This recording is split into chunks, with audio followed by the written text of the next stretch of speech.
Good afternoon class. Today we will see manage disease. Manage disease हा इयरमध्ये असतो. तर मॅनेज डिसीज काय आहे ते बघूया. तर त्याच्यामध्ये आपण काय काय बघणार या डिसीजमध्ये आपण चॅप्टरमध्ये डेफिनेशन, त्याचे कॉजेस काय काय मॅनेज डिसीजचे, क्लिनिकल मॅनिफेस्टेशन काय, डायग्नोस्टिक इव्होल्युशन कसं करणार आपण त्या पेशंटमध्ये, आणि मॅनेजमेंट. तर पहिले definition. Manage disease is a disorder of the inner year where the endolymphatic system is distended. It is characterized by vertigo, sensorial hearing loss, tinnitus and annual fullness. तर हा जो डिसीज आहे मॅनेज डिसीज हा inner इयरमध्ये झालेला दिसतो आपल्याला most commonly. आणि जे लिम्फॅटिक सिस्टम आहेत इनर इयरचे ते आपल्याला डिसेंड झालेले बघायला पडतात, म्हणजे खराब झालेले बघायला पडतात. ह्याच्यामध्ये आपल्याला कुठले सायन सिम्पटम्स किंवा कॅरेक्टरिस्टिक बघायला पडतात. Vertigo, sensorineural hearing loss, tinnitus and aural fullness. First इयरला आपली सेन्स ऑर्गनमध्ये म्हणजे ॲनाटॉमी अँड फिजिओलॉजी आपण कव्हर केलेली आहे. अजून डेफिनेशन द्यायचं तर पहिले Meniere's disease is abnormal inner ear fluid balance cause by the malabsorption in the endolymphatic system. Abnormally fluid तयार होतं कुठं? इनर इयरमध्ये. इनर इयरच्या कुठल्या भागामध्ये? आणि मालअब्झॉर्प्शन म्हणजे ॲब्झॉर्प्शन बरोबर होत नाही. पुढे एंडोलिम्फॅटिक सिस्टम.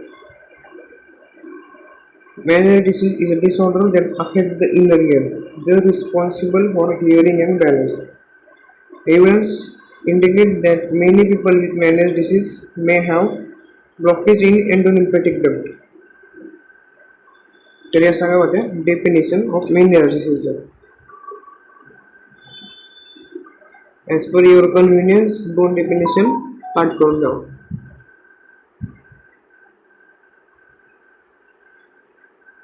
तर हा आहे नॉर्मल एंडोलिम्फ आणि हा आहे फ्लुइड अकॉमोडेट झालेला एंडोलिम्फ, म्हणजे त्यालाच काय बोलतात? Meniere's disease.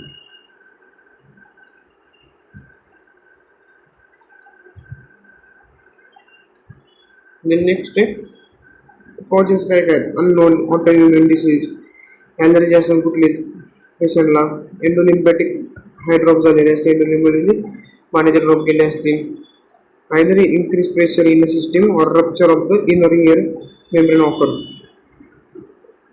Producing symptom of the Meniere's disease.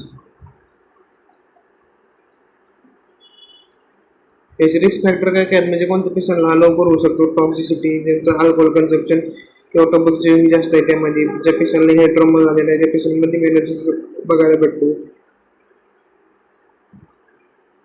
Smoking, मेडिकेशनचे हे असेल एलर्जी तर त्यापैकी कुठला? ॲस्पिरिन.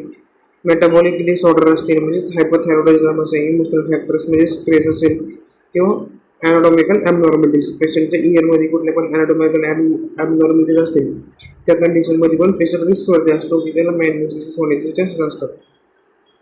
त्याची पॅथोफिजिओलॉजी म्हणजे याचा पाथवे कसा चालतो डिसीज होण्यापर्यंत ते बघूया.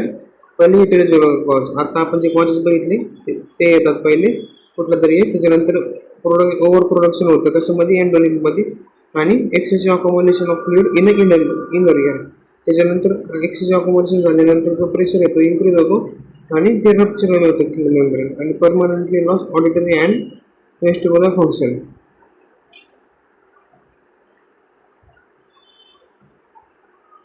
अशा पद्धतीने होतो Meniere's disease. क्लिनिकल मॅनिफेस्टेशन काय काय? पेशंटमध्ये आपल्याला किंवा पेशंट या कंडिशनमध्ये आपल्याला काय काय कंप्लेंट सांगतो? फ्लक्च्युएटिंग होतं पेशंट असं सांगतो, लॉस ऑफ बॅलन्स किंवा हेडेक आहे, किंवा पेशंट असं बोलतो की सेन्सोरियल हिअरिंग लॉस आहे, म्हणजे कधी कधी ऐकायला येत नाही, त्या कंडिशनला बोलतो सेन्सोरियल हिअरिंग लॉस. टिटॅनियस किंवा रोअरिंग साऊंड, असं कानामध्ये टुंग असे आवाज ऐकायला येतात. Filling of the pressure or fullness in ear and episodic.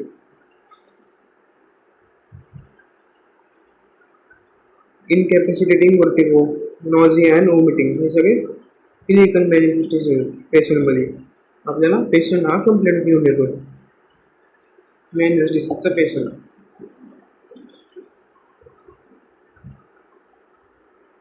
Diagram तुम्ही सांगितलेले कुठले कुठले क्लिनिकल मॅनिफेस्टेशन्स असतात, vertigo, tinnitus, hearing loss, reserve form, abnormal fluid and iron hemostasis in inner ear.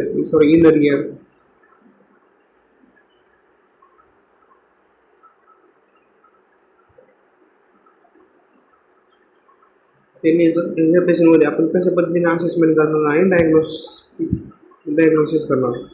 पहिल्यांदा कुठल्या पण पेशंट किंवा कुठल्या पण डिसीज फाइंड आउट करायचं असेल त्याच्या आधी आपल्याला पेशंटची हिस्ट्री कलेक्ट करावं लागते, फिजिकल एक्झामिनेशन करावं लागतं.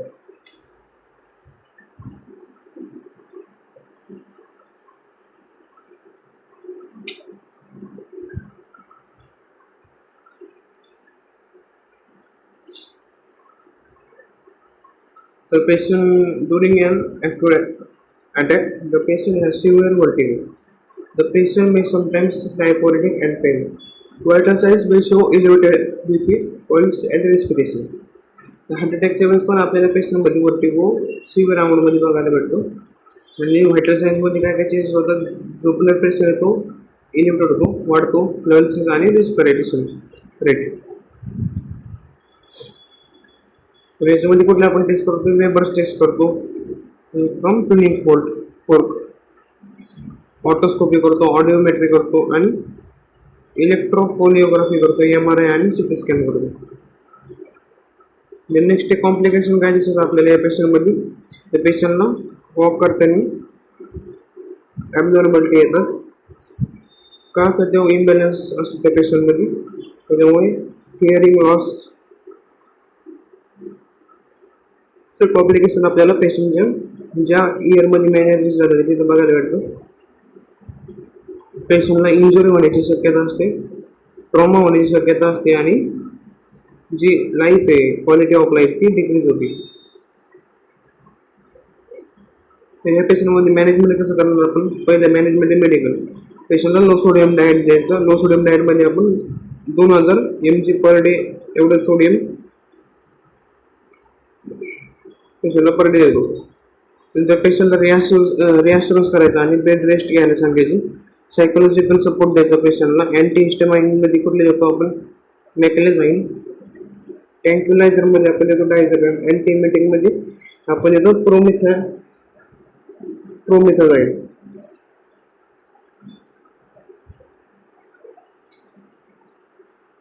नेक्स्ट डायरेटिक थेरपीमध्ये आपण हायड्रोकोर्टिकोथायरॉइड्स आपण पेशंटला प्रोव्हाइड करतो. हे होतं मेडिकल मॅनेजमेंट. म्हणजे ट्रीटमेंट आहे. ट्रीटमेंट समरीमध्ये आपण ॲट्रोपिन देतो अटॅक स्टॉप करण्यासाठी for 20 to 30 minutes. Bed rest पेशंटला प्रोव्हाइड करतो. लॅब्रियांथिन सेडेटिव्समध्ये आपण कुठले देतो, प्रोक्लोपॅराझाईन, इंडोहायड्रेट आणि व्हॅसोडायलेटर्समध्ये आपण कुठले देतो, nicotinic acid, beta histamine to control vasospasm. Tranquilliser आणि अँटीडिप्रेशन पेशंटला देतो का, तर पेशंट एन्झायटीमध्ये असल्यामुळे ते एन्झायटी दूर करण्यासाठी. तर हे सगळे मेडिकेशन आपण पेशंटला या डिसीज कंडिशनमध्ये प्रोव्हाइड करतो. सर्जिकल मॅनेजमध्ये आपण काय करतो, आपण जे एन्डोलिम्फॅटिकसाठी त्याला डिकम्प्रेस करतो आणि डिकम्प्रेस करून शंटिंग करतो, म्हणजे तिथे शंट टाकतो, जेणेकरून तिथली जागा ही इन्क्रीज होईल आणि जो फ्लो आहे वॉटरचा तो पास आउट होईल. मिनरल अँड इनर इयर परफ्युजन करतो. इंट्राटोलॉजिकल कॅलेंडर्स आपण इन्सर्ट करतो पेशंटमध्ये. वेस्टिब्युलर नोज सेक्शन करतो. नर्सिंग मॅनेजमेंटमध्ये आपण काय करतो, पेशंटचा असेसमेंट करतो, हिस्ट्री कलेक्शन करतो, फिजिकल एक्झामिनेशन घेतो, नर्सिंग डायग्नोसिस आपण प्रोव्हाइड करतो आणि इंटरव्हेन्शन प्लॅनिंग, ॲक्शन, इव्हॉल्युशन करतो. तर नर्सिंग डायग्नोसिसमध्ये काय येणार, imbalance nutrition, status less than body requirement related to vomiting and fluid loss, risk for injury related to disequilibrium or vertigo, risk for fluid volume deficient related to alert intake, anxiety related to changes health status and confusion. हे होते सगळे nursing diagnosis. तुम्ही या पेशंटमध्ये अशा प्रकारे nursing diagnosis find करू शकता आणि as per the patient need पेशंटला काय काय लागतं त्याची प्लॅनिंग करायची आणि ते इम्प्लिमेंट करायच्या गोष्टी.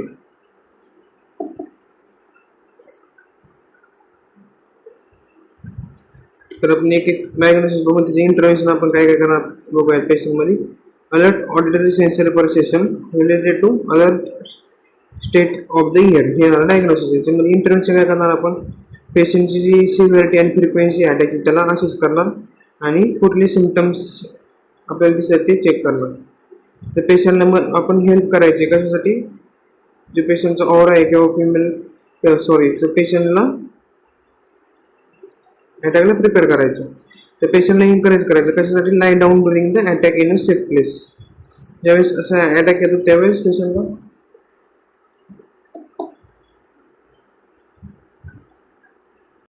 त्या लावायचं आणि पेशंटला पिलो प्लेस करायचं.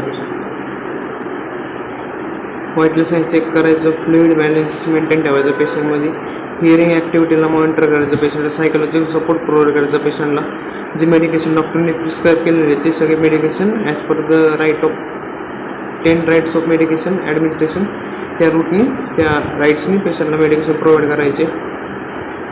जो कोणता नॉईज आहे किंवा ब्राईट लाईट आहे ती पेशंटच्या अवतीभोवती अवॉइड करायची. पेशंटला फूड प्रोव्हाइड करायचं, बॅलन्स डाएट प्रोव्हाइड करायचा, पेशंटला ॲम्ब्युलेशनसाठी हेल्प करायची आणि पेशंटला कम्फर्ट डिव्हाइसेस आणि कम्फर्ट पोझिशन प्रोव्हाइड करायचे. सर्जरी झाल्यानंतर ॲज अ नर्स आपलं काय काम आहे, पेशंटला काय सांगणे किंवा पेशंटच्या रिलेटेड काय सांगायचं. जे काही अँटीबायोटिक आणि अदर मेडिकेशन्स हे तर आपणच देतो ॲज अ नर्स. हे पेशंटला प्रिस्क्राईब करायचे as per the doctor prescription order, correct time, correct route, correct dose अमाऊंटमध्ये. आणि जे नोज ब्लोईंग आहे म्हणजे जे काही काही लोकांना नाक साफ करतात ते अवॉइड करायला सांगायचं. शिंकायला आणि कफिंग करायला पेशंटला जे माउथ एकदम वाईडली ओपन करायला सांगायचं after few weeks after surgery. तर पेशंटला कुठल्या पण प्रकारचं हेवी लिफ्टिंग किंवा स्टेअरिंग किंवा बेंडिंग आर नॉट अलाउड नाही करायला सांगायचं काही आठवडे सर्जरीच्या नंतर. Minor discomfort is expected can relieve by analysis excessive pain should be reported to surgeon.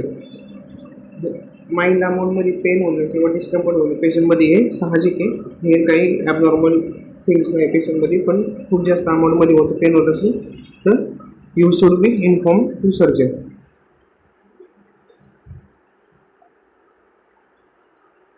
So these are all about the main diseases.